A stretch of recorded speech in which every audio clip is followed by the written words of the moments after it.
titular de la Universidad de Valencia. En este momento está realizando su doctorado en neurociencia. Es presidente de la Sociedad Española de Fisioterapia y Dolor, SEFID. Es director del Máster de Terapia Manual en la Universidad de Valencia. Imparte formación de posgrado en distintas universidades sobre abordaje del dolor. Es autor de 2 libros sobre columna cervical y es autor de distintos capítulos de libros también. Hemos comentado una circunstancia especial que tenía el profesor Torres, y es que debe salir después de su ponencia, así que a lo largo de su intervención pueden ir preparando preguntas para la mesa que antes de salir amablemente tratará de contestarles. Muchas gracias. Bueno, en primer lugar agradecer al comité organizador del Ilustre Colegio Oficial de Fisioterapeutas de Andalucía que me haya invitado, lo considero una deferencia. Y la verdad es que yo creo que esto es una provocación como título, ¿no? Dolor crónico, una nueva fisioterapia. ¿Qué quiere decir? ¿Que es que lo que hacemos no sirve? ¿Nos han enseñado mal? ¿Lo hacemos mal? Bueno, la verdad es que no pretendo ser en ningún modo pretencioso, pero lo que sí que quiero indicar es que a lo mejor hay que cambiar un poco el enfoque en nuestra atención al paciente, a un paciente que es muy especial, que es el paciente con dolor crónico.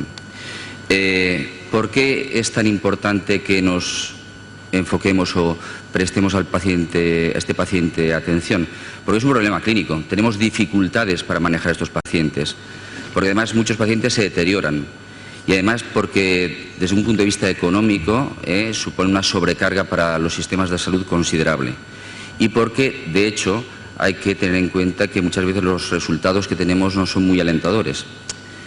Entonces, la definición de dolor crónico clásica es aquel que dura más de 3 meses, que persiste más allá de su tiempo de curación, pero yo creo que ya está para cambiarla. Es una definición del todo insuficiente. Un sujeto puede desarrollar un dolor crónico que se puede detectar a lo mejor a la semana, como ha demostrado Nederhan, o a los 15 días. Es decir, es un dolor que permanece pese a que los tejidos ya han curado. Por tanto, ¿cómo habría que definir el dolor crónico? Pues aquel que discapacita al individuo, que tiene un impacto en su vida, que es un dolor difícil de tratar y que consume los recursos. Y dolores crónicos vemos de muchos tipos, son habitualmente dolores de carácter severo, hay cuadros de dolor generalizado, cuadros de dolor complejo, y son pacientes que habitualmente sufren de mucha comorbilidad. Si atendemos a la prevalencia, pues bueno, el último estudio epidemiológico que tenemos sobre dolor crónico en España es este que aquí presento, del año 2012, que nos viene a decir que un 12% de los pacientes, de los sujetos en España, sufren de un dolor crónico. La media de edad está sobre todo en mujeres, entre 51 y 57 años. La duración del dolor está entre 6 y 14 años. Y lo que es muy relevante, y es que a pesar de que en España la mayoría de pacientes con dolor crónicos es atendida, refieren que el tratamiento que están recibiendo no tiene ningún efecto. De hecho, un 60% de los pacientes se siente muy insatisfecho con el tratamiento que reciben. Si atendemos, por ejemplo, a este estudio que se hizo en 100 unidades del dolor en España, he dicho 100, no 10, 100, nos dice que el dolor más prevalente, motivo de consulta, es el dolor lumbar crónico. ¿Eso qué quiere decir? Bueno, yo no sé si los que están aquí, los presentes aquí, que los fisioterapeutas no están contemplados dentro de los organigramas de las unidades del dolor. ¿Podríamos decir algo? ¿Podríamos colaborar en el tratamiento de manejos de pacientes con dolor lumbar? Y si analizamos el impacto económico, pues este estudio que se hizo en Europa y se publicó en septiembre del 2009 nos dice que el dolor musculoesquelético constituye el 49% del absentismo laboral, el 60% de la incapacidad laboral permanente, y que a los europeos nos cuesta 240 billones de euros. Por tanto, estos son grandes cifras, estamos frente a un problema considerable. Y entonces, ¿por qué hay dolor crónico? Esa es la primera pregunta que nos tenemos que hacer. Bueno, pues porque aumenta la esperanza de vida, ¿verdad? Pues no, como hemos visto, no existe relación entre edad avanzada y dolor crónico. Bueno, pues porque a más viejo, más pellejo, ¿no? Con el tiempo nos deterioramos, ¿no? pues sabemos que no existe relación entre cambios degenerativos y dolor. Estas son radiografías de pacientes ancianos, son columnas que se derrumban y la mayoría de ellos no sufre dolor o no tiene dolor crónico. Y también, bueno, pues hay dolor crónico porque, claro, esta civilización, al final, tantas horas sentado, esto es una auténtica falacia, ¿eh? Tenemos dolor crónico porque estamos más tiempo sentados y no nos movemos. Pues yo aquí les presento este cuadro fantástico de las espigadoras y les recuerdo a todos ustedes cuando nuestros parientes iban a la vendimia y estaban 3 meses vendimiando, la primera semana se partían la espalda, pero ninguno desarrollaba ningún cuadro de dolor lumbar crónico. Por tanto, cosas que sabemos que tienen que ver con el trabajo, pues no tienen nada que ver con las demandas físicas, tienen que ver con si uno está satisfecho con su trabajo, si trabaja o no bajo presión, si tiene un trabajo creativo o es un mandado, si tiene buenas relaciones con el jefe y compañeros, aspectos de esta índole. Entonces, ¿por qué hay dolor? ¿O por qué tenemos dolor crónico? Bueno, pues Jacobson y Mariano nos vienen a decir que si vamos mal con el dolor crónico es porque el modelo, la forma de comprender el dolor y el modelo estructural de nuestros sistemas médicos pues lo hace bastante mal. Y el primer problema, o sea, lo primero que hay que decir es que el fracaso en el tratamiento del dolor no se deriva de que los tratamientos no sean eficaces, sino se debe a la escasa comprensión de en realidad qué narices es el dolor. Y entonces, pues todavía seguimos utilizando conceptos del dolor pues cartesianos, y es decir, que Descartes pensaba que el dolor era un problema del cuerpo que la mente interpretaba. En su época estuvo muy bien. ¿Cómo lo traducimos a nuestro lenguaje actual? Pues percepción sensitiva generada del sistema nervioso central a partir de una lesión de los tejidos periféricos. Esto no es verdad. Esto nos lo creíamos, pero sabemos ya que no es verdad. Y eso nos ha llevado que, sobre todo en el mundo de la traumatología, de la fisioterapia, etcétera, utilicemos un modelo patomecánico, pensando que los signos y síntomas del paciente, el dolor, es un reflejo directo de una patología que está sufriendo. Y esto es un redibujo que hizo Butler de un estudio que hizo Haldeman, que fue presidente de la NAS, donde, según ese modelo patomecánico, debe haber una correlación entre la severidad del daño y la intensidad del dolor, ¿no? Como el problema está en los tejidos, aplicamos un tratamiento y el dolor debe remitir. Y entonces, bueno, en fisioterapia vemos un paciente con dolor lumbar y el fisioterapeuta piensa, bueno, están los huesos en las articulaciones, están los discos, es un problema de inestabilidad, están las fascias, están los nervios, o a lo mejor hay algo que se nos escapa y que es a lo mejor un poco más esotérico todavía, ¿no? Porque esta es la práctica habitual.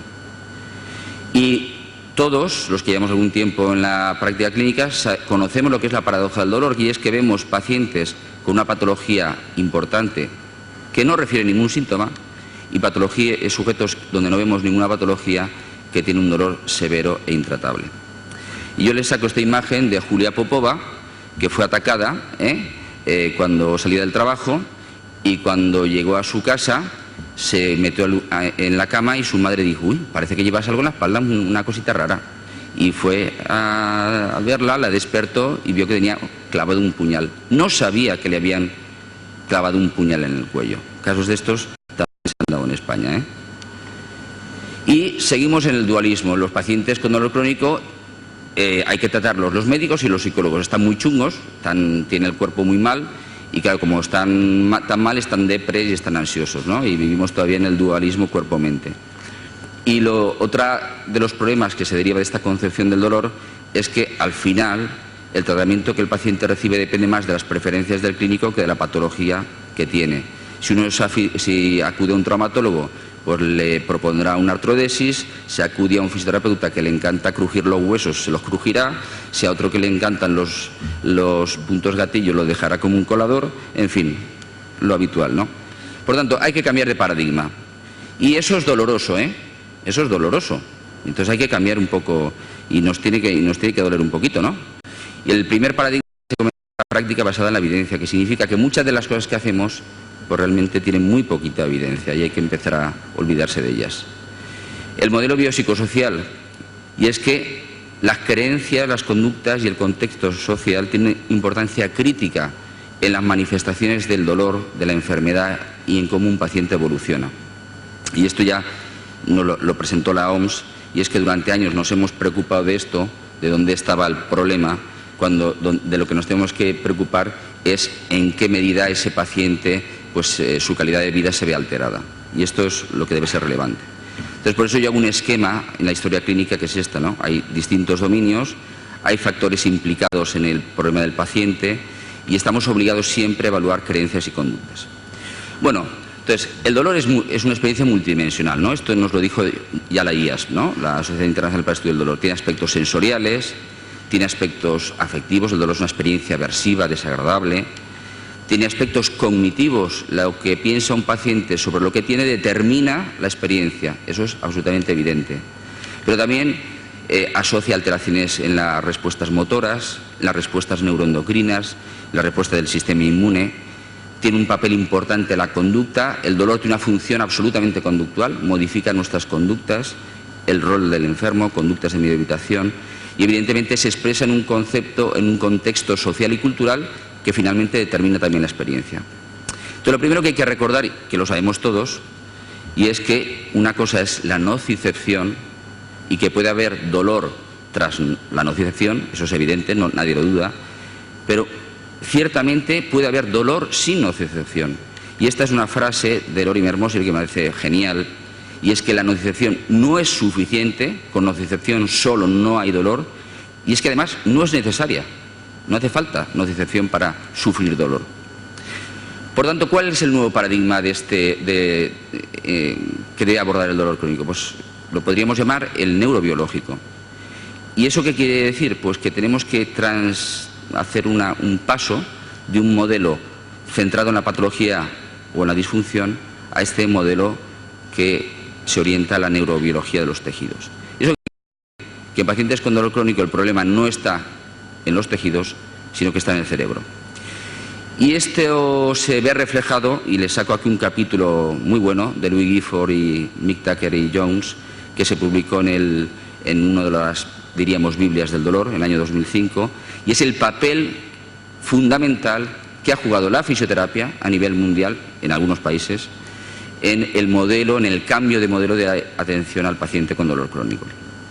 Bueno, con esta intención, pues un grupo de fisioterapeutas ya hace unos años, y también no fisioterapeutas, impulsamos la creación de esta sociedad, que es la SEFID, intentando cambiar el modelo de atención al paciente y tener una influencia en la sociedad. De lo que se trata es de que el paciente con dolor crónico realmente esté mejor atendido y se resuelva su situación.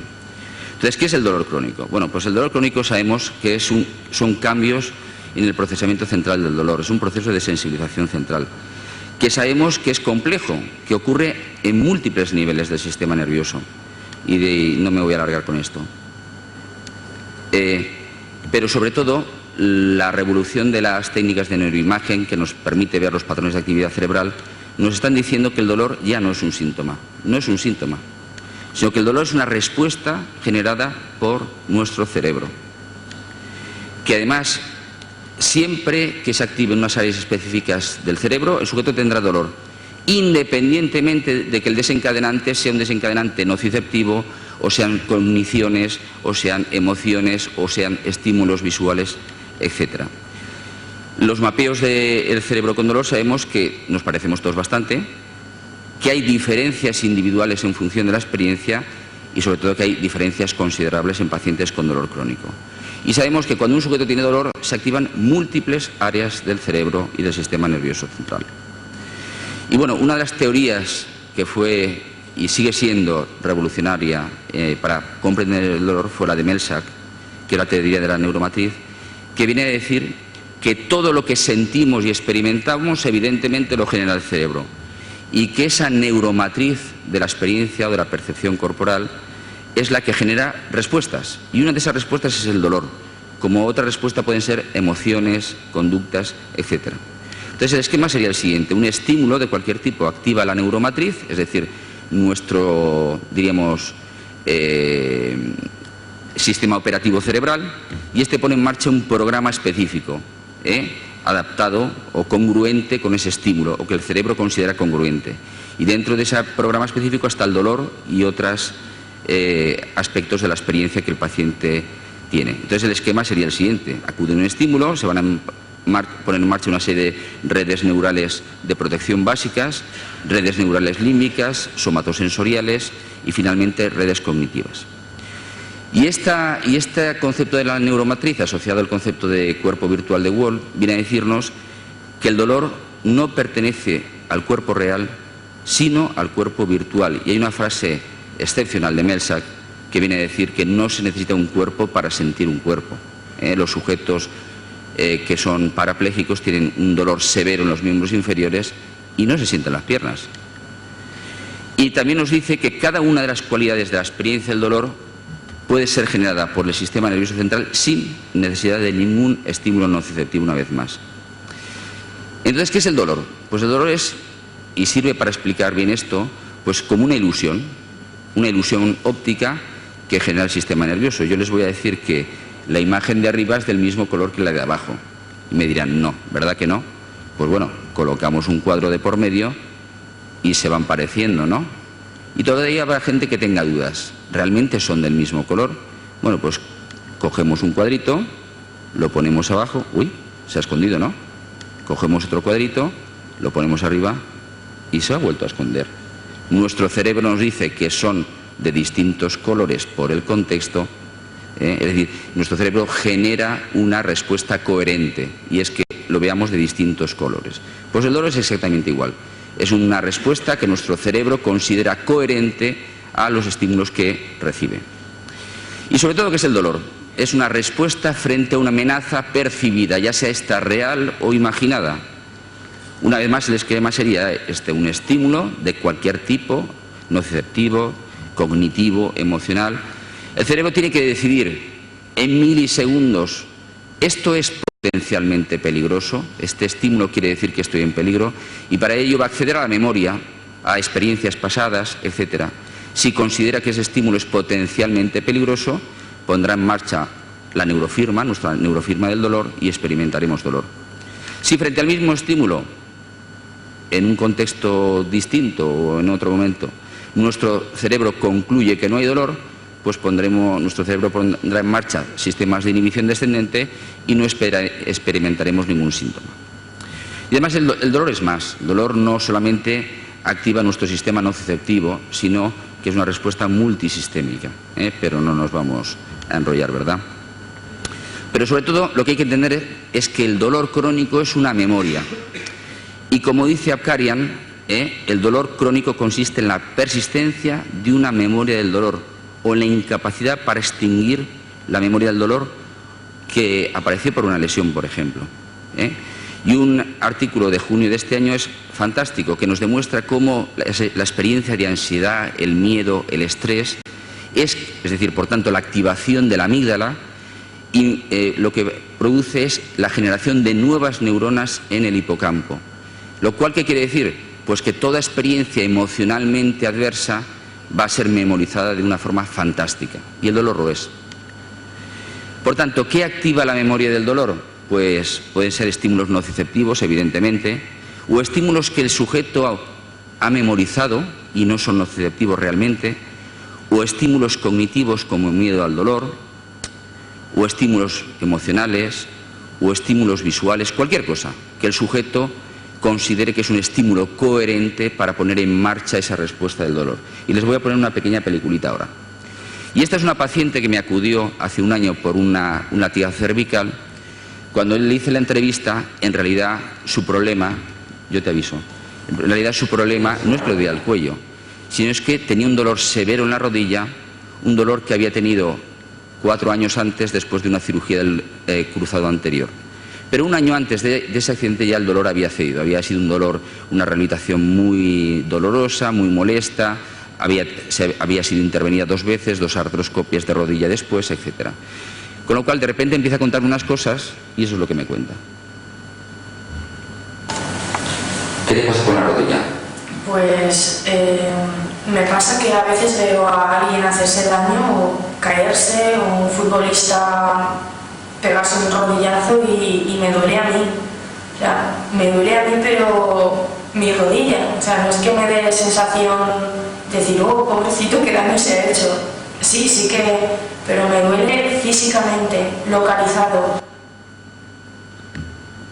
Bueno, hace unos años oiríamos a esta chica y diríamos, bueno, esta chica está un poco de la bola, ¿no? Está un poco de la cabeza, ¿no? Pero esto sabemos que es verdad. Es decir, esta chica había experimentado un dolor severo y simplemente un estímulo visual como el ver a alguien hacerse daño, ya era capaz de evocar su dolor con la misma intensidad, con la misma calidad. Ese es exactamente mi dolor, ya lo dice el refrán, ¿no? Duele de verlo, ¿no? Bueno, entonces, ¿qué sabemos más? ¿Qué nos dice la neurociencia? Pues que el cerebro cambia en sujetos con dolor crónico y, por ejemplo, sujetos con fibromialgia hay un aumento de la actividad cortical que los diferencia de los sujetos normales. Además, sabemos que el cerebro se modifica, hay una reorganización cortical y subcortical y, entre otras cosas, hay cambios en la representación en área somatosensorial primaria de nuestro cuerpo. Y esto, por ejemplo, estudios de Gerta Flor nos demuestran que en sujetos que tienen dolor de miembro fantasma, pues hay un solapamiento de la área que corresponde con la boca a la área que corresponde con la mano. Es decir, que nuestro cerebro se modifica.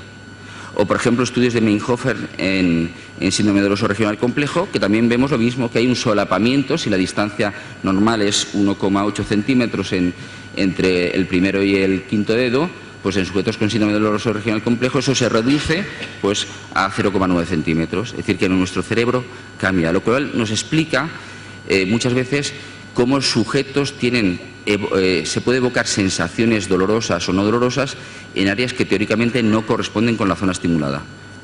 Os les presento aquí un caso de una chica que vi con un síndrome doloroso regional complejo tipo 2. Se hizo una cirugía del túnel carpiano y el cirujano le seccionó parcialmente el mediano, hizo un neuroma en continuidad, después tuvo un dolor severísimo, bueno, donde su tercero y cuarto dedo se habían convertido en uno solo. Por tanto, no podía hacer ningún movimiento individualizado de los dedos. Entonces, se le pedía que abriera la mano y no los podía despegar, se le pedía que cerrara la mano y los dos dedos eran auténticamente uno solo, desde un punto de vista motor y sensitivo. Era incapaz de diferenciar un dedo del otro. Bueno, pues además los pacientes con dolor crónico sufren de muchas otras cosas. Tienen una comorbilidad muy elevada y alteraciones de tipo emocional. Y entre las cosas que sufren es un síndrome de hipersensibilidad sensorial generalizada. Cosas curiosas. Por ejemplo, los sujetos con fibromialgia les molesta más el ruido. No es que les moleste más, es que además oyen más que los sujetos normales. O los sujetos con dolor crónico, este es otro estudio del grupo de Akkarian, es alucinante. Los sujetos con dolor lumbar crónico detectan mejor los sabores que los sujetos normales. Tiene una hipersensibilidad sensorial gustativa.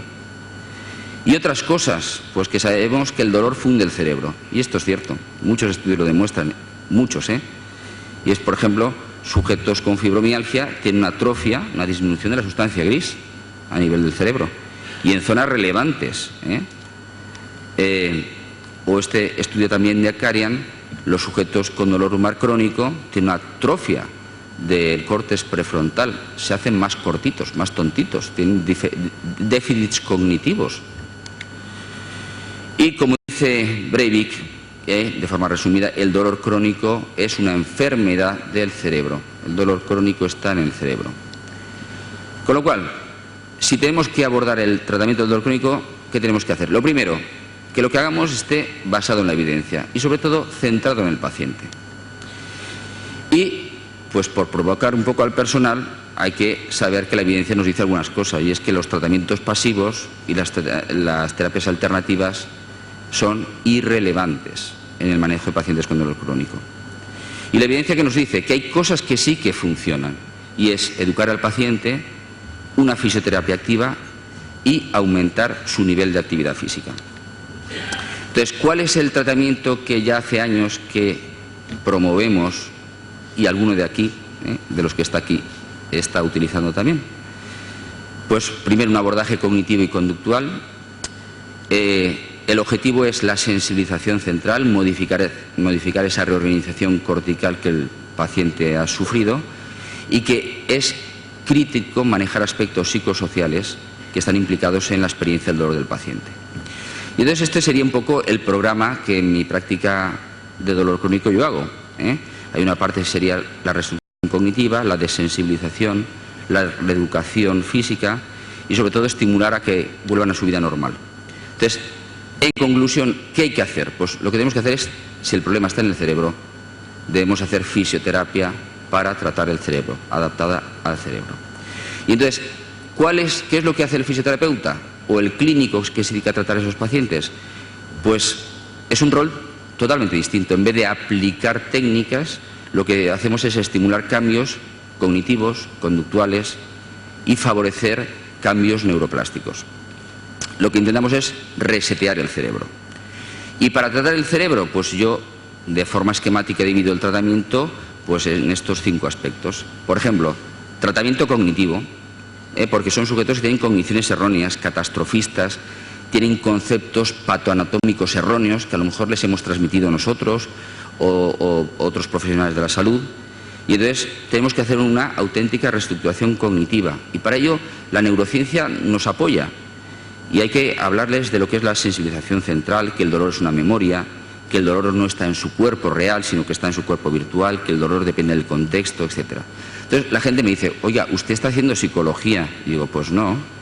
Pues Deikin y Richardson ya nos dicen que el manejo de los factores psicosociales asociados al dolor y a la incapacidad funcional tiene que ser una parte, y es esencial, de la responsabilidad del fisioterapeuta con respecto al paciente. Es decir, esa es nuestra responsabilidad, manejar aspectos cognitivos y psicosociales que estén implicados con la experiencia del dolor del paciente.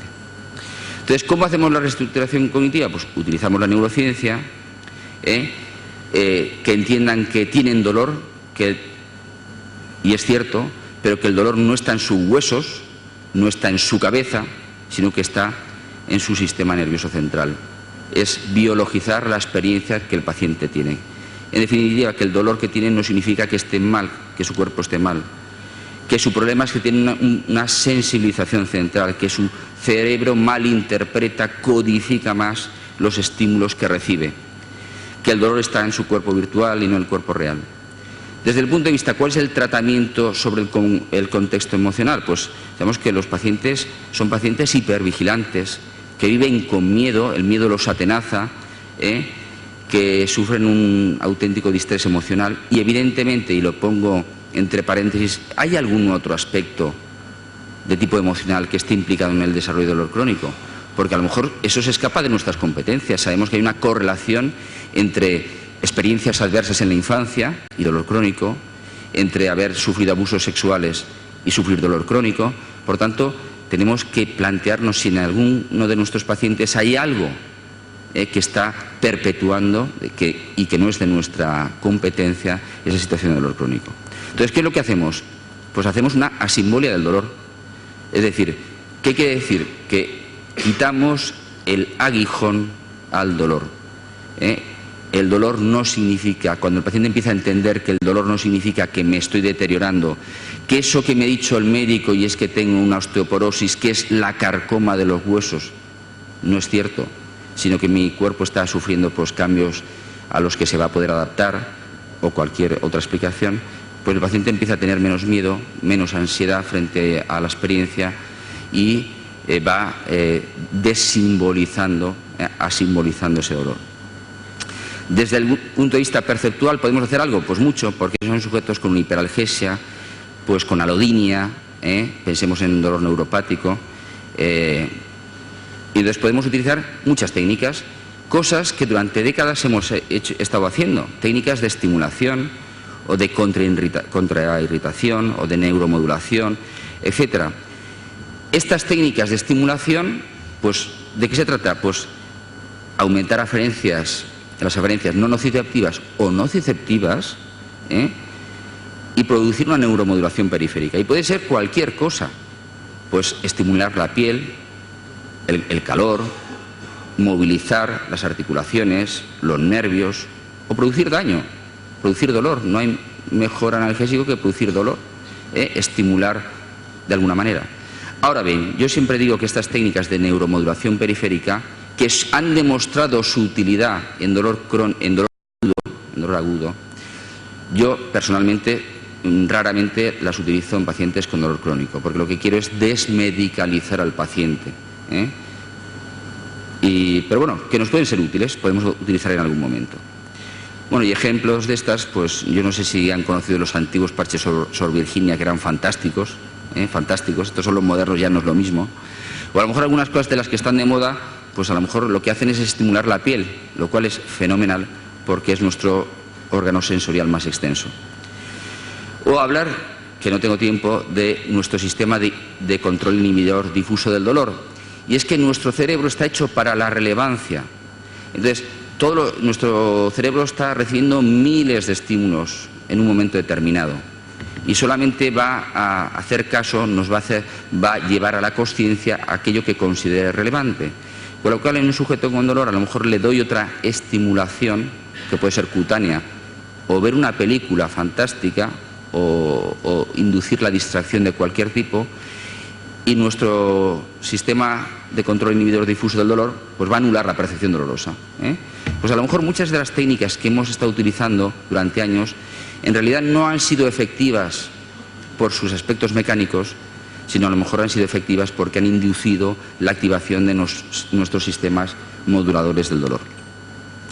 Por tanto, hay una frasecilla que a mí me gusta mucho, y es cuando hacemos un tratamiento basándonos en técnicas de estimulación, ¿qué debemos tratar? ¿Dónde duele? No, hombre, no, eso eran los fisioterapeutas antiguos, no. Hay que tratar la causa del dolor, la fuente del dolor. Pues no, señores, yo pienso que lo que tenemos que tratar es la representación, esa representación cortical y subcortical donde está el dolor. Y con respecto a la organización cortical, pues podemos hacer un montón de cosas. Ya hemos contado que los sujetos con dolor crónico tienen, muchos de ellos, una negligencia sensorial, o sea, una alteración de las representaciones cognitivas de orden superior, o sea, tiene una distorsión de su cuerpo, tiene una auténtica disrupción de su esquema corporal. Entonces, podemos utilizar muchos sistemas, puede ser ejercicios de cuerpo virtual, de imaginación motora, reentrenamiento sensorial. De lo que se trata es de producir una auténtica extinción de la memoria. Y entonces, pues algunas estrategias pues se están utilizando ya hace algunos años, y esto es por poner un ejemplo, pero hay miles de estrategias posibles para modular la reorganización cortical.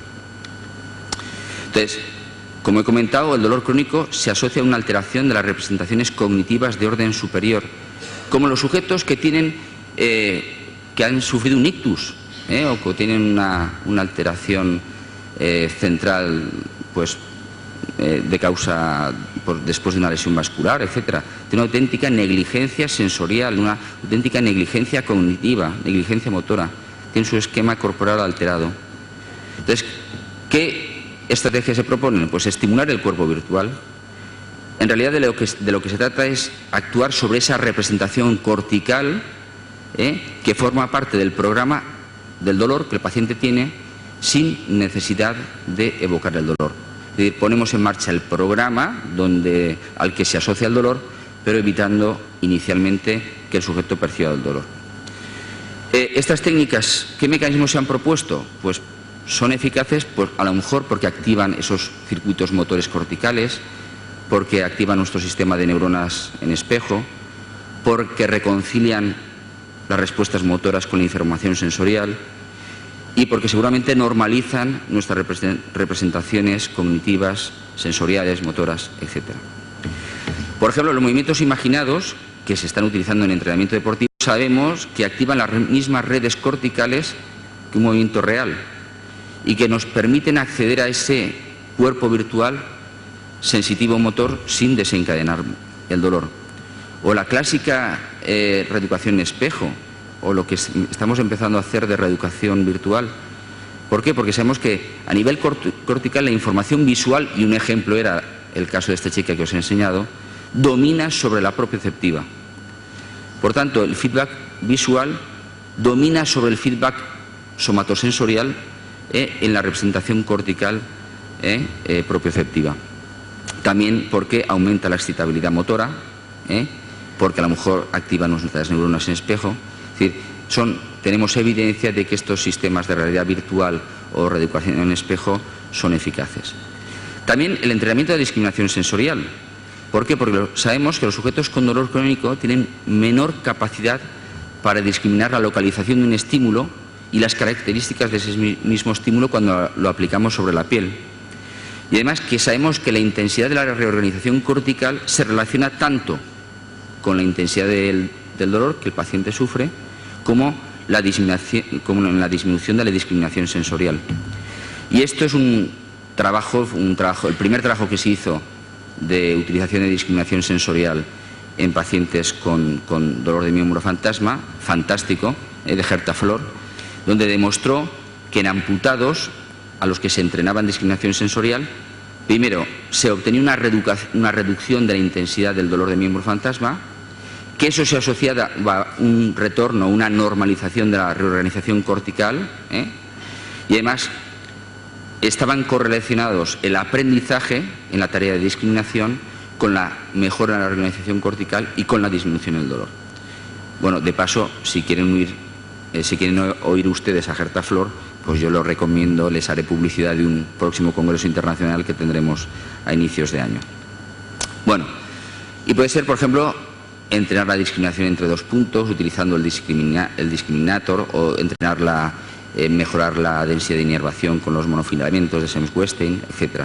Porque hay un montón de estudios, por ejemplo, este estudio de Pletcher hecho en sujetos con síndrome doloroso regional complejo, donde se demostraba que la normalización de la representación cortical se asociaba con la mejora en los test de discriminación sensitiva o de discriminación entre dos puntos. Es decir, hay una correlación entre mejora en la discriminación sensorial, normalización cortical y disminución del dolor. Con respecto a aspectos motores, pues sabemos que los sujetos con dolor crónico se mueven mal, hacen movimientos vigilados, tienen una intolerancia específica, no pueden estar sentados más de 5 minutos, no pueden estar de pie, tienen una intolerancia física concreta, tienen un síndrome de desacondicionamiento. Entonces, ¿qué cosas podemos hacer? Bueno, podemos corregir esos patrones motores disfuncionales, y eso está muy bien, pero para mí lo más crítico es, para tratar esa intolerancia específica que tienen, utilizar técnicas de exposición gradual como si tuvieran una fobia. Y esto es, desde un punto de vista de la práctica diaria, para el fisioterapeuta es de lo más difícil. Tenemos que desarrollar una progresión secuencial con una línea de partida en cuanto a distancias o tiempos que no provoquen el dolor, con un incremento progresivo obligatorio, porque muchos de estos pacientes son el típico que te dicen, bueno, mañana vamos al cine, y te dice, bueno, pues si el dolor me deja, iré al cine, pero si el dolor no me deja, no iré al cine. Es decir, que al final el dolor es el que domina su vida, entonces hay que romper este círculo vicioso. Entonces el sujeto se le pone un programa de exposición gradual y lo tiene que hacer sí o sí. Habrá que a lo mejor ajustarlo si evoca demasiado dolor, pero hay que romper este círculo de yo hago en función de lo que el dolor me deje hacer. Y bueno, esto es un tipo de planilla de los que yo utilizo en la consulta, donde el paciente tiene que hacer pues esta exposición gradual al estímulo doloroso. Y otra cosa que para mí es tremendamente relevante, el sujeto tiene que, les damos, aparte de ese programa de exposición gradual, un programa de reactivación física. ¿De qué se trata? Pues de que el paciente sude. Y yo, esta diapositiva ya hace muchos años que la voy sacando por ahí, y es que yo hay cosas que no recomiendo. Y no recomiendo las gimnasias suaves, ni tai chis, ni aquagyms, ni yogas, ni nada de esto. Y no es que les tenga yo manía, en absoluto. El problema es el contexto. Y es que toda la gente que va a hacer tai chis y yogas y aquagyms, todos son sujetos con dolor. Y mis pacientes con dolor crónico, una vez empiezan el programa, tienen prohibido hablar de dolor. No pueden hablar de su dolor. Claro, se juntan a otros, en estos grupos de pacientes, y al principio intentan aguantarse cuando alguien les dice, oye, ¿tú cómo estás hoy? Y dicen, bien, bien, bien. Y la otra sigue, pero es que yo hoy me he levantado fatal ¿y de verdad que estás bien? Y al final caen en la tentación y dicen, ay, pues yo estoy fatal también, la verdad. Y entonces mal, eso va muy mal. Entonces, yo recomiendo a los pacientes que hagan actividad física en un ambiente que no tenga nada que ver con el mundo del dolor. Porque además, ¿el ejercicio físico es bueno para el dolor? Sí. Mejora el desacondicionamiento físico. Pero seguramente lo más potente del ejercicio físico es que tiene que ver con las creencias, con experimentar el éxito en el rendimiento físico. Y eso tengo experiencia de muchos años, de pacientes que se sentían hechos polvo, con una autoestima por los suelos, se sentían fatal consigo mismo. Recuerdo un psicólogo con un dolor lumbar crónico, y yo le obligué, entre comillas, a que fuera a un gimnasio, se aficionó, era un sujeto que nunca en su vida había hecho ejercicio, era un intelectual, le daba asco sudar. Se aficionó a ir al gimnasio, después a la bicicleta de montaña. Al cabo de unos pocos años, cuando iba al pueblo de su mujer, que vivía en Galicia, se iba con los jóvenes del pueblo a hacer bici de montaña y le llamaban el Duracell, los reventaba a todos. Y hace como 2 años escaló el Kilimanjaro. O sea, ¿qué hicimos? ¿O qué hizo él? O sea, cambiar la percepción de sí mismo, de sentirse de un tío hecho polvo, incapaz de hacer nada, a experimentar que su cuerpo funcionaba, a mejorar su autoestima, etc. Y sobre todo yo lo que recomiendo, actividades lúdicas, bailar. Bailar es buenísimo. ¿Por qué es buenísimo bailar? Porque muchas veces cuando mandamos a un paciente a ejercicio físico, está pendiente de sus percepciones corporales. Cuando un sujeto baila, está pendiente de no hacer el imbécil, perdonadme la expresión, es decir, no parecer un pato, no pisar a la compañera de baile, de hacer los pasos bien. La gente se divierte, si hace baile 2 o 3 días a la semana, normalmente se hace una el sábado después se va uno a cenar, y además pueden haber cosas que pasen después, que también son muy, muy lúdicas, ¿no? O sea que va fenomenal. Con respecto a las conductas, son sujetos que viven con una permanente conducta de miedo-evitación, y eso les lleva a la autoexclusión social, a encerrarse en su casa, a no salir, etc. Entonces, tenemos que actuar sobre esas conductas, y sobre todo, les invitamos a que no pierdan oportunidad para pasárselo bien, para disfrutar de la vida, para salir con los amigos. Que no manden mensajitos como este, no voy a poder quedar, no veo nada, ¿verdad? Sin gafas, el dolor de mi espalda ha empeorado, ¿no? Esto es lo típico que hace un paciente con dolor crónico. Y sobre todo estimular la vuelta al trabajo, que la cosa está muy mal, ya lo sabemos todos, lo dice Gordon Waddell, uno de los grandes en el dolor lumbar. Lo típico, no, usted hasta que no se encuentre al 100% no vuelva a trabajar. No, hombre, no. Reincorporación al trabajo, reeducación por el trabajo. El trabajo puede ser un fantástico método de reeducación y de fisioterapia. A lo mejor hay que modificar un poco inicialmente el trabajo, pero hay que trabajar, señores, hay que trabajar. Y aumentar la interacción social, las actividades recreacionales, no perder la oportunidad para pasárselo bien.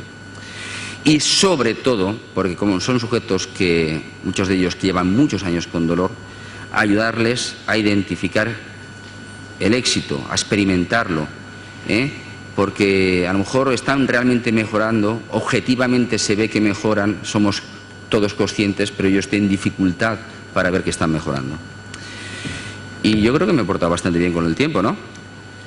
Como conclusión, el dolor crónico está en el cerebro, se produce porque hay cambios neuroplásticos en el sistema nervioso central. Cuando tratemos pacientes con dolor crónico debemos basar el tratamiento en esa nueva comprensión de esos cambios neuroplásticos que ocurren y en esos cambios psicosociales asociados. Hay nuevas estrategias en el tratamiento del dolor crónico que pueden actuar sobre esa neuroplasticidad central que es maladaptativa. Son necesarios, y eso es una invitación a todos ustedes, fisioterapeutas que sean expertos en el tratamiento del dolor crónico, que sean capaces de modificar esas creencias erróneas que el paciente tiene, esas conductas de miedo y evitación, que sean capaces de establecer un programa que favorezca el reacondicionamiento físico y que normalice esas respuestas corticales.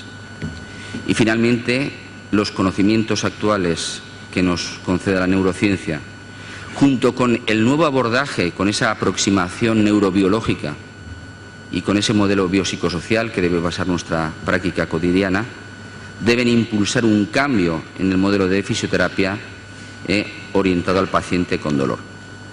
Y como decía Dante Alighieri, quien sabe dolor todo lo sabe. Esto, en fin, da vergüenza, pero en fin, esto es casi un poco de publicidad de un libro mío, en fin, pero lo vamos a pasar rápido para que no se note.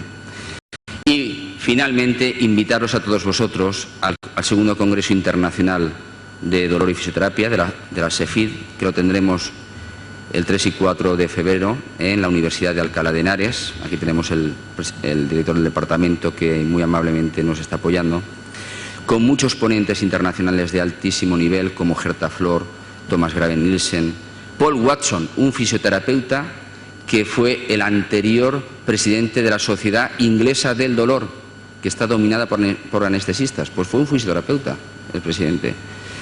O Ian Wilson y otros muchos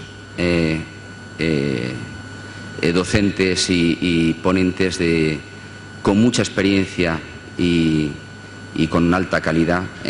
Está aquí entre nosotros Arturo Goicoechea, neurólogo, lo estoy viendo. Hola, Arturo.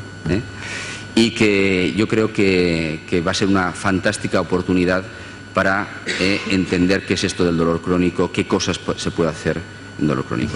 Y bueno, muchas gracias por vuestra atención.